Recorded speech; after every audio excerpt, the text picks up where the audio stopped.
안녕? 내 이름은 선도일. 살인사건을 파헤치러 왔지.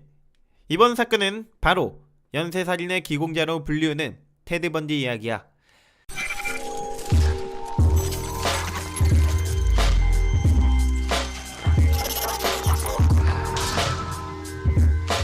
테드 번디는 1946년 11월 24일 버몬트주 벌팅턴에서 21살인 루이스 코엔의 아들로 태어났는데 아버지가 심상정보는 없었으며 아직까지도 밝혀지지 않았어. 엄격한 감리교 집안이었던 루이스 코엔의 집안에서는 딸이 어디서 이름도 모르는 남자의 아이를 낳은 것에 대해 굉장히 언짢아 있었지. 그러나 감리교에서는 낙태가 허용되지 않았기에 루이스 집안의 불충격으로 지켰어. 테드 번디는 초중고 모두 우수한 성적으로 졸업하고 퓨젠 사운드 대학교에 1년 동안 공부를 하게 돼. 그리고 중국어를 배우기 위해 워싱턴주 시애틀에 소재한 워싱턴 대학교에 다시 입학하게 되지. 거기서 테드 번디는 여자친구를 사귀게 됐는데 이름이 스테파니 브룩스라는 여자이며 긴 흑발을 가지고 있었지. 테드 번디는 정말 그녀를 사랑했지만 스테파니는 아니었나봐. 스테파니는 번디가 미성숙하며 야심이 없는 것에 대해 불만을 가지고 있었고 결국 둘은 헤어지게 돼. 테드 번디는 그녀와 이별한 후 엄청 힘들어했어. 그게 문제의 발단이었던 거지. 그 후 캠퍼스에 들어와 학업에 충실하려고 했지만 계획대로 안 됐고 결국 자퇴하게 돼. 이때 번디는 뚜렷한 목표가 생기는데 스테파니를 반드시 내 앞에 무릎 꿇게 만드는 것이었어. 그리고 테드 번디는 그것을 실현하기 위해 스테파니와 닮은 긴 생머리의 흑발 여자들을 찾아다녔지. 1974년 1월 31일 스테파니와 닮은 린다 할리라는 여성을 강간한 후 죽이려고 했지만 강간 및 살인 미수로 끝나. 테드 번디는 생각했지. 좀 더 완벽해질 필요가 있다고. 이후 테드 번디는 3월 12일 도나 맨슨, 4월 17일 수잔 코트, 5월 6일 로베르타 파크, 6월 1일 브렌다 볼, 6월 11일 조지안 호킨스를 강간한 후 죽이게 돼. 이번에는 완벽하게 일들을 처리해 나갔어.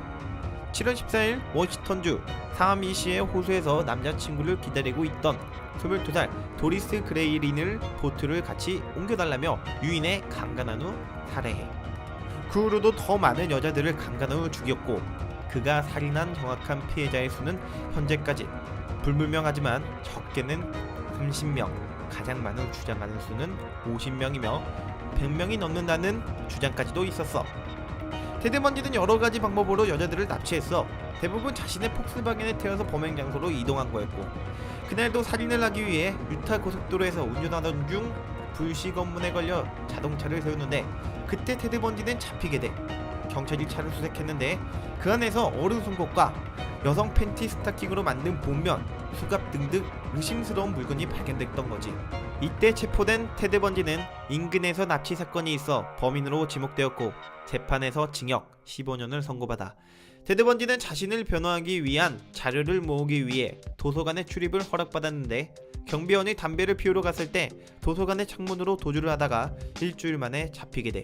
그리고 감옥에 있을 때는 천장 통풍구에 구멍을 내어 재탈출에 성공하게 되지.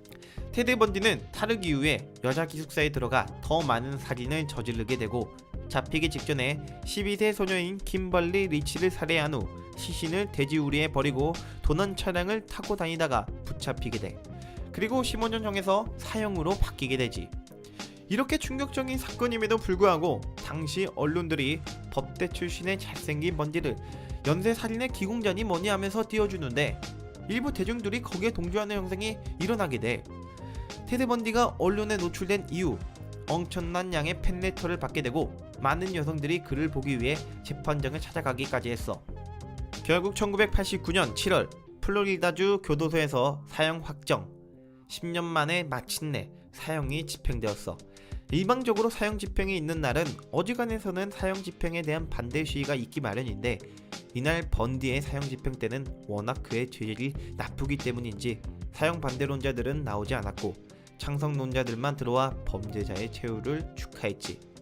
사람들은 그가 사형당한다는 소식을 듣고 교도소 앞에 캠프파이어를 피우고 바베큐 파티를 열고 그가 정기의자로 끌려가는 것을 반기는 노래를 부르며 그의 집행을 기다렸다고 해. 그리고 그가 죽기 전에 남기고 간 말이 있는데 난 짐승이 아니야. 난 미치지도 않았고 다중인격도 아니지. 우리들은 너희들의 아들이고 남편이야. 우리는 어디에나 있어. 내일은 더 많은 아이들이 죽어 있을 거다. 라고 말했지. 오늘 이야기는 여기까지. 구독과 좋아요 눌러줘.